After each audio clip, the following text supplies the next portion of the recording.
அன்பர்களுக்கு வணக்கம். நாம் இப்போ பார்த்துட்ருக்கிறது மாங்காட்டில் உள்ள காமாட்சி அம்மன் திருக்கோயில் தான். இது வரைக்கும் நம்ம சேனல் நீங்கள் சப்ஸ்கிரைப் பண்ணலைன்னா மறக்காமல் சப்ஸ்கிரைப் பண்ணுங்கள். டெம்பிள்ஸ் பிளேலிஸ்ட்டை கிளிக் பண்ணாலே உங்களுக்கு எல்லா வீடியோஸும் கிடச்சிரும். இத்திருத்தலத்து மூலவர் காமாட்சி அம்மன், தலவிருட்சம் மாமரம், புராண பெயர் சூதவனம், காஞ்சிபுரம் மாவட்டத்தில் உள்ள மாங்காட்டில் தான் இருக்குது. அம்மன் ஈசனை நோக்கி ஒற்றை காலில் அக்னி தவம் இருந்த இடம் இது. இங்கு ஸ்ரீ சக்கரம் தான் பிரதானமாக கருதப்படுகிறது. அபிஷேகம் பஞ்சலோக காமாட்சிக்கும் அர்ச்சனை ஸ்ரீ சக்கரத்திற்கும் செய்யப்படுகிறது. ஒரு காலத்தில் மாமரங்கள் நிறைந்த மாமரக்காடாக விளங்கியதால் இத்தலம் மாங்காடு என்று பெயர் பெற்றது. மாங்காடு கோயிலிலிருந்து சற்று தூரத்தில் வெள்ளீஸ்வரர் கோயில் உள்ளது. சுக்கிரனின் மற்றொரு பெயர் வெள்ளி. இந்த ஈஸ்வரன் நவகிரக கோயிலாக கஞ்சனூர் சுக்கிரபுரீஸ்வரர் கோயில் போன்று சுக்கிரனுக்கு முக்கியத்துவம் தரக்கூடிய கோயில். காஞ்சிபுரத்தை போல மாங்காட்டில் காமாட்சிக்கே முக்கியத்துவம் என்பதால் வெள்ளீஸ்வரர் கோயிலில் அம்பாள் இல்லை, அம்பாளின் பாதம் மட்டுமே இருக்கிறது. வெள்ளீஸ்வரர் கோயில் உள்ள விநாயகர் கையில் நெற்கதிரும் மாங்கனியும் வைத்துள்ளார். விவசாயிகள் இவருக்கு மாங்கனி மற்றும் நெல்லை நைவேத்தியமாக படைத்து வழிபடுகின்றனர்.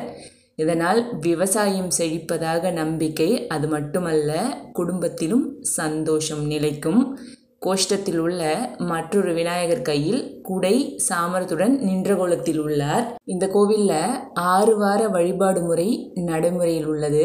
வாரத்தில் ஏதேனும் ஒரு நாளில் எலுமிச்சை கனியுடன் அம்மனை தரிசித்து பின்னர் அதே கிழமைகளில் தொடர்ந்து 6 வாரங்கள், அதாவது ஒரு மண்டலம் வழிபட்டால் நினைத்த காரியம் நிச்சயம் கைகூடும். இது பல பக்தர்களுக்கு நடந்திருக்கு.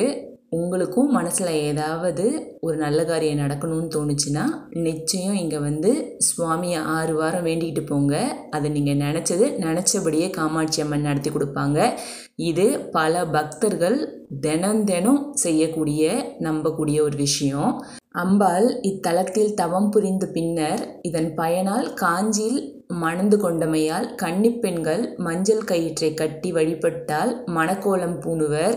ஆண்களுக்கும் இது பொருந்தும். புத்திரபாகியம் இல்லாதோர் தொட்டில் கட்டி வழிபட்டால் வீட்டில் குழந்தை தொட்டில் கட்ட அன்னை நிச்சயம் அருள் புரிவாள். பணி இல்லாதோரும் 6 வாரம் வழிபட்டால் அவர்களுக்கு விரைவில் வேலை கிடைக்கும். லட்சோபலட்ச மக்கள் 6 வாரம் வழிபட்டு அவர்கள் வேண்டியது வேண்டியபடியே கிடைத்து பலனடைந்துள்ளனர். உத்தியோக உயர்வு, உடல்நிலை சார்ந்த குறைகள் ஆகியவற்றிற்காகவும் இத்தலத்திற்கு பக்தர்கள் பெருமளவு வந்து அம்பாளை வேண்டிக் கொண்டு வேண்டியது வேண்டியபடியே கிடைக்க பெற்று செல்கின்றனர். இக்கோவிலில் உள்ள அர்த்தமேரு ஸ்ரீசக்கரம் மிகவும் விசேஷமானது. 43 திரிகோணங்கள் கொண்ட இச்சக்கரம் அஷ்டகந்தம் என்னும் 8 வகையான மூலிகைகளால் செய்யப்பட்டது. இதற்கு அபிஷேகம் கிடையாது. சந்தனம், புனுகு, சந்தனம் சாத்தி குங்குமம் அர்ச்சனை மட்டும் செய்கின்றனர். இச்சக்கரத்திற்கு விஜயதசமி அன்று அஷ்டகந்த மூலிகை சாத்தப்படுகிறது. அன்று ஒரு நாள் மட்டும் இதனை தங்க கவசத்தில் நாம் தரிசிக்கலாம். மற்ற நாட்களில் வெள்ளி கவசம் சாத்தப்பட்டிருக்கும். இந்த கோவிலில் ஸ்ரீ சக்கரத்திற்கே முக்கிய பிரதானம். மூலிகைகளால் ஆனதால் அபிஷேகம் கிடையாது. குங்கும அர்ச்சனை மிகவும் விசேஷமானது. இந்த அர்த்தமேரு ராஜயந்திரத்திற்கு கூர்மம் உருவத்தை அடித்தளமாக்கி அதன் மேல் 3 படிக்கட்டுகள் கட்டி அதற்கு மேல் 16 இதழ் தாமரை, அதற்கு மேல் 8 இதழ் தாமரை அமைத்து அதன் மேல் ஸ்ரீ சக்கர எந்திரம் வரையப்பட்டுள்ளது. இந்திர அர்த்தமேரு மிக பெரியது. இந்த மாதிரி வேறு எங்குமே கிடையாது. இதற்கு 18 முழ புடவை அணிவிக்கிறார்கள். அன்னையோட தவக்கோலம் எப்படின்னு சொல்கிறேன். 5 குண்டலங்களில் தீ வளர்த்து நடுகுண்டலத்தில் தனது இடகாலின் கட்டை விரலின் நுனிப்பகுதி அக்னியில் படுமாறு வலக்காலை இடதுகாலின் தொடைக்கு மேற்புறமாயும் இடது கையை நாபி கமலத்திற்கு அருகிலும் வலது கையை ஜபமாலையுடன் தனது சிறப்பிற்கு மேலும் அழகிய கண்களை மூடிய நிலையிலும் அம்பாள் தன்னை அயனுடன் இணைத்து கொண்ட மாங்காடு திருத்தலத்தில் கடுத்தவம் புரிந்தார். இத்தலத்தில் பஞ்சாக்னி மத்தியில் ஸ்ரீ காமாட்சி அம்மன் தவம் புரியும் அற்புத காட்சி உற்சவர் சிற்பமாக உள்ளது. மூலஸ்தானத்தில் அம்பாளாக பாவித்து வணங்கப்படும் ஸ்ரீசக்கரம், அதற்கு பின்புறம் பஞ்சலோகத்தால் ஆன ஆதி காமாட்சி மற்றும் முன்மண்டபத்தில் பஞ்சாக்னியில் தவம் செய்யும் காமாட்சி என இங்கு 3 அம்பாளை நாம் தரிசிக்கலாம். இது மட்டுமின்றி ஆதி காமாட்சி அருகில் சிறிய காமாட்சி விளக்கு எரிந்து கொண்டிருக்கிறது. இந்த விளக்கையும் அம்பிகையாகவே கருதி வழிபடுகிறார்கள். இவ்வாறு கோவிலில் 4 அம்பிகைகளையும் முன்மண்டபத்திலிருந்து ஒரே சமயத்தில் தரிசிக்கலாம் என்பது மிகவும் விசேஷம். இது பல பேருக்கு தெரியாது. இந்த கோயிலில் 4 அம்பிகைகளையும் முன்மண்டபத்திலிருந்து ஒரே சமயத்தில் நம்மளால் தரிசிக்க முடியும். இது பல பக்தர்களுக்கு தெரியாது. இனிமே போகிறவங்க முன்மண்டபத்திலிருந்து 4 அம்பாளையும் ஒரே நேரத்தில் தரிசிச்சுட்டு வாங்க. மூலஸ்தானத்தில் உள்ள அம்பாள் வலக்கையில் கிளி வைத்து தலையில் பிறைச்சந்திரனை சூட்டியிருப்பது சிறப்பு அம்சம். குழந்தைகள் அடம் பிடித்து எதையாவது வாங்கி விட்டாலும் சரி, அவர்களே தேர்வில் முதல் மதிப்பெண் பெற்றுவிட்டாலும் சரி, ஒற்றை காலில் நின்று சாதித்து விட்டேன் என்று சொல்வது வழக்கம். இந்த பேச்சு வழக்கு காமாட்சி அம்மனை மையப்படுத்தியே வந்தது. அம்பாளை சிவன் பூலோகத்திற்கு அனுப்பிய போது தாய் இங்கு வந்து தவம் இருந்தால், ஆனால் சிவனது தரிசனம் கிடைக்கவில்லை. எனவே தீயின் மத்தியில் நின்று பார்த்தால் அதற்கும் அவர் மசியவில்லை. பின்னர் ஒற்றை காலில் ஊசி முனையில் நின்று தவம் செய்ய ஆரம்பித்தார்.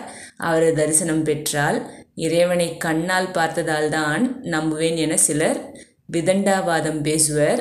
இறை தரிசனம் அவ்வளவு எளிதில் கிடைக்காது. சிவபெருமானின் மனைவியே அவரை பார்க்க ஒற்றை காலில் நிற்க வேண்டி இருக்கிறது என்றால், சாதாரண மனிதர்களாக நமக்கு எவ்வளவு பக்குவம் வேண்டும் என்பதை நாம் புரிந்து கொள்ள வேண்டும். திருமால் மகாபலி சக்கரவர்த்தியை ஆட்கொள்ள வாமன அவதாரம் எடுத்து வந்தபோது சுக்கிராச்சாரியார் தடுத்தார்.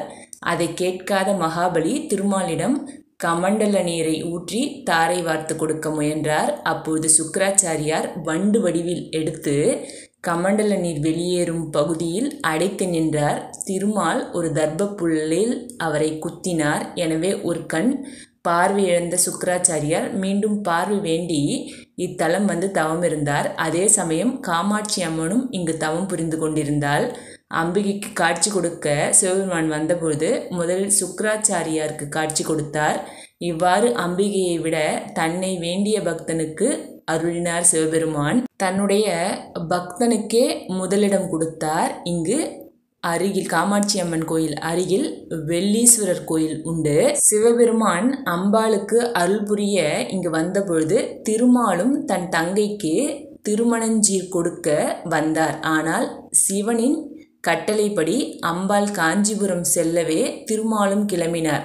அப்பொழுது மார்க்கண்டேயர் இங்கேயே தங்கும்படி அவரிடம் வேண்டினார். எனவே திருமால் வைகுண்ட பெருமாளாக இங்கு எழுந்தருளினார். பிரயோக சக்கரத்துடன் இருக்கும் இவர் சீர்கொண்டு வந்ததன் அடையாளமாக கையில் கணையாழி, அதாவது கணையாழினா மோதிரங்க, கணையாழி வைத்துள்ளார். இவரை சீர்பெருமாள் என்றும் அழைக்கின்றனர். பௌர்ணமி அன்று மாலையில் இங்கு நவகலச ஹோமம் நடக்கிறது. 9 கலசத்தில் 9 சக்திகளை ஆவாகனம் செய்து ஹோமமும் ஸ்ரீசக்கரத்திற்கு புஷ்பாஞ்சலியும் செய்கின்றனர். புரட்டாசி பௌர்ணமியில் இங்கு நடக்கும் நிறைமணி தரிசனத்தில் இனிப்பு வகைகள், பழங்கள், காய்கறிகள், தானியம் இவற்றால் அர்த்த மண்டபம், தபஸ் மண்டபம் என்று முன்மண்டபத்தை அலங்காரம் செய்கின்றனர். இந்த தரிசனம் கண்டால் செல்வம் பெருகும் என்பது நம்பிக்கை. தினமும் மாலையில் இக்கோவிலில் தங்கத்தேரில் அம்பிகை, சரஸ்வதி, லக்ஷ்மி மூவரும் உலா வருகின்றனர். சப்த மாதாக்களின் ஒருத்தரான பிராமி தேரோட்டியாக முன்புறம் இருக்கின்றாள். தேரை சுற்றிலும் நவகன்னியரும் இருக்கின்றனர். மகா மண்டபத்திற்கு மத்தியில் அணையா குத்துவிளக்கு இருக்கிறது. இதற்கு இடதுபுறம் தபஸ் காமாட்சி சந்நிதி உள்ளது. கைலாயத்தில் ஒரு சமயம் பார்வதி தேவி விளையாட்டாக சிவபெருமான் கண்ணை மூட உலகம் இயக்கமே நின்றுவிட்டது. சிவன் தாயை பூலோகத்தில் பிறக்கும்படி சபித்தார். தவறை உணர்ந்த அம்பிகை மன்னிப்பு கோரினார். இத்தலத்தில் தவமிருந்து வழிபட தகுந்த காலத்தில் காட்சி தந்து தாயை திருமணம் செய்து கொள்வதாக சிவபெருமான் கூறினார். அதன்படி இங்கு அம்பாள் பஞ்சாக்னியை 5 அக்னியை வளர்த்து அதன் மத்தியில் இடதுகால் கட்டை விரலை ஊன்றி நின்று கடும் தவம் இருந்தால் காஞ்சிக்கு சென்று தவமிருக்கும்படி சிவபெருமான் அருள்வாக்கு கிடைக்கவே அங்கு சென்றாள். இருப்பினும் அம்பிகை முதலாக தவம் செய்த இடம் என்பதால் மாங்காடு ஆதி காமாட்சி தலம் என்று அழைக்கப்படுகிறது. இந்த கோயிலை பற்றி சொல்கிறதுக்கு நிறைய விஷயம் இருக்கிறதுனால நான் ரொம்ப வேகமாக சொல்கிறேன். அம்பாள் அந்தஸ்தில் ஸ்ரீசக்கரம் பொதுவாக மூலஸ்தானத்தில் அம்பிகைதான் பிரதான தெய்வமாக வணங்கப்படுவாள். ஆனால் இக்கோவிலில் அர்த்தமேரு ஸ்ரீசக்கரமே அம்பாளாக கருதி வணங்கப்படுகிறது. ஸ்ரீசக்கரத்திற்கு பின்புறம் அம்பாளின் உற்சவர் சிலை இருக்கிறது.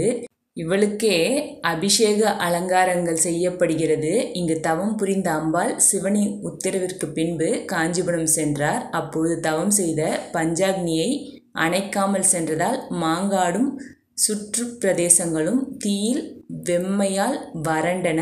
இந்நிலையில் தேசாந்திரன் செல்லும் பொழுது ஆதிசங்கரர் மாங்காட்டின் நிலையறிந்து அஷ்டகந்தம் எனப்படும் 8 மூலிகைகளால் ஆன ஸ்ரீ அர்த்தமேரு ஸ்ரீசக்கரத்தை அம்மை தவம் புரிந்த இடத்தில் பிரதிஷ்டை செய்தார். இதனால் தீயின் கொடுமை மறைந்து மக்கள் சுபிக்ஷம் பெற்றனர் என்பது தல வரலாறு சுருக்கம்.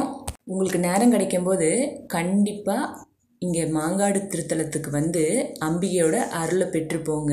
நான் சொல்லி தான் உங்களுக்கு தெரியணும்னு அவசியம் இல்லை. மாங்காடு அம்மன் எவ்வளோ சக்தி வாய்ந்தவங்கன்றது எல்லோருக்கும் தெரிஞ்ச விஷயம்தான். 6 வாரம் இங்கே சுவாமியை வழிபட்டு போனீங்கன்னா நீங்கள் என்ன வேண்டீங்களோ வேண்டியது வேண்டியபடியே உங்களுக்கு கிடைக்கும். பிற உயிர்களையும் தம் உயிர் போல் நேசிப்போம். அனைவரிடத்திலும் அன்போடு இருப்போம். பெரியோர்களை மதிப்போம். நம்மால் முடிந்த உதவிகளை நாள்தோறும் செய்வோம். உதவி பெருசோ சின்னதோ நம்மால் என்ன முடியுமோ அதை நம்ம நிச்சயம் செய்வோம். நம்பிக்கையோடு செயல்படுவோம். நன்றி, வணக்கம். திருவெல்லீஸ்வரர் கோயிலோட பதிவோட லிங்கை டிஸ்கிரிப்ஷன் பாக்ஸில் கொடுக்குறேன். செக் பண்ணிக்கோங்க.